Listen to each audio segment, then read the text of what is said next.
ভোলা মাছ, ভেন্ডি, বেগুন, কাঁকরুল, উচ্ছে, একটা আম এনেছে, বরবটি, পটল, ক্যাপসিকাম, গাজর, ডাঁটা, শসা ডাঁটা আর শসা।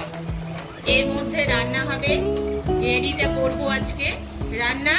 আর ভোলা মাছটা গোটা গোটা দেখুন মাছগুলো, আর এই মাছটা দেখুন কত সুন্দর গরম ভোলা মাছ। এইটার ঝাল রেসিপিটা দেখাবো আমি কিভাবে গেঁড়ি আর ভোলা মাছের ঝালটা রেসিপিটা বানাবো।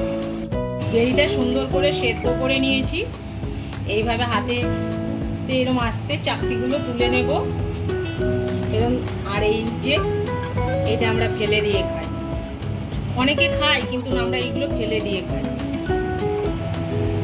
পরিষ্কার করে এই চাকতিগুলো, এই যে জলের মধ্যে কত চাকতি বাজার থেকে কিনে এনে ভালো করে ধুয়ে পরিষ্কার করে নুন আর হলুদ দিয়ে সেদ্ধ করে নিতে হবে। সেদ্ধর পরে এইভাবে হাত দিলে হাতের মধ্যে চলে আসে। এবার নিচেতে জল থাকলে কলের মধ্যে এরকম সুন্দর করে ভালো করে ধুয়ে নিতে হবে। তারপরে দেখাচ্ছি আমি কিভাবে আপনাদের মাংসের মতন করে রান্না করব। গেঁড়ি বলি আমরা, অনেকে জল ভাটই বলে। দেখুন কিভাবে রান্না করছি। প্রথমে গেঁড়িগুলো তেলের মধ্যে অল্প একটু তেল দিয়ে ভেজে নেব।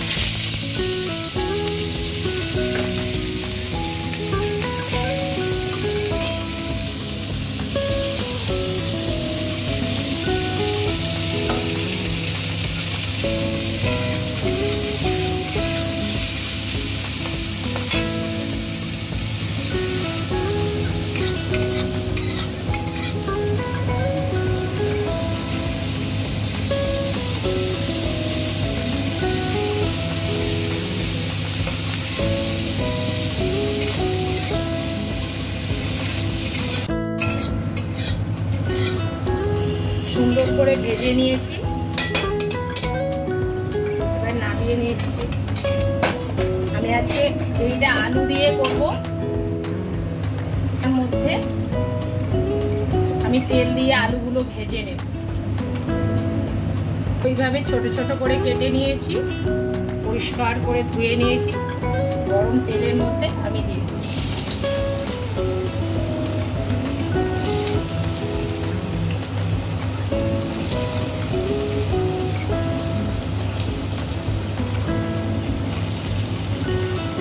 হলুদ দেব আর নুন দেব, দিয়ে ভেজে নেব আলুটা।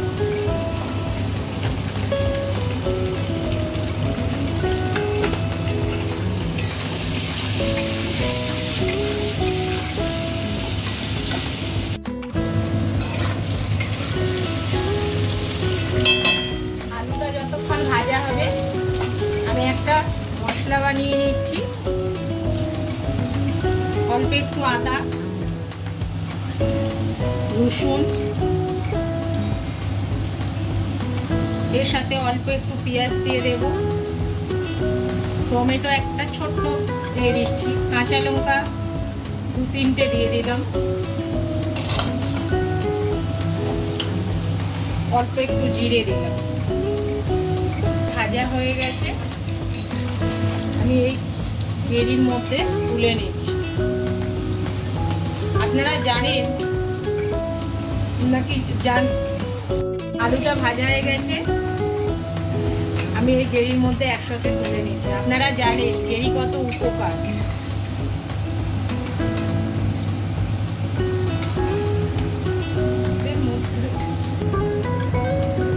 একটা শুকনো লঙ্কা, তেজপাতা, অল্প একটু জিরে দিয়ে দিলাম।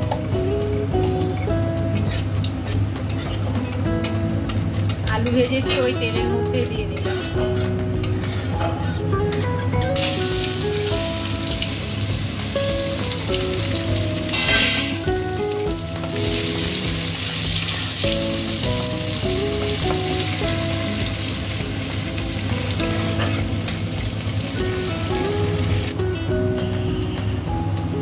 মিক্সিতে যে মশলাটা বেটেছি, আমি পেঁয়াজটা হাফ ভাজা হয়ে গেছে, আমি এর মধ্যে সব মশলাটা দিয়েছি।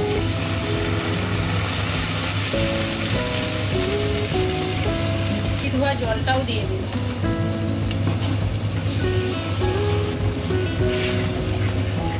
মশলাটা ভালো করে আমি কষিয়ে নেব। এর মধ্যে দেব অল্প একটু গুঁড়ো লঙ্কা, যে যেমন ঝাল খায় সেই অনুযায়ী লঙ্কা গুঁড়ো দেব। এবার দেব পরিমাণ মতন হলুদ।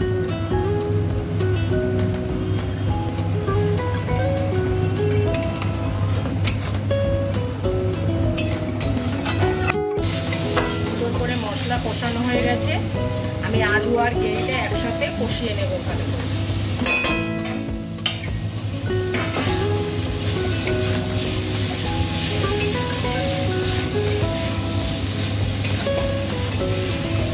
সুন্দর করে কষিয়ে নিয়েছি। আমি অল্প একটু ঝোল রাখবো, তাই আমি পরিমাণ মতন জল দিয়ে দিই।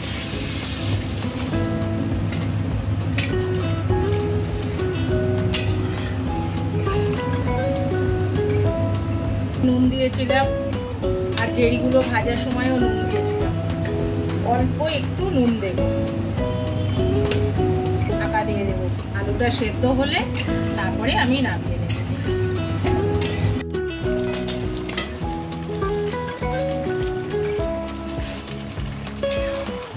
কত সুন্দর হয়েছে দেখুন।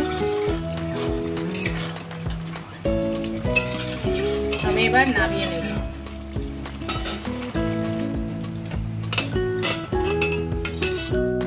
আলু দিয়ে গেড়ির রেসিপিটা যদি আপনাদের ভালো লেগে থাকে তাহলে অবশ্যই লাইক, কমেন্ট, শেয়ার।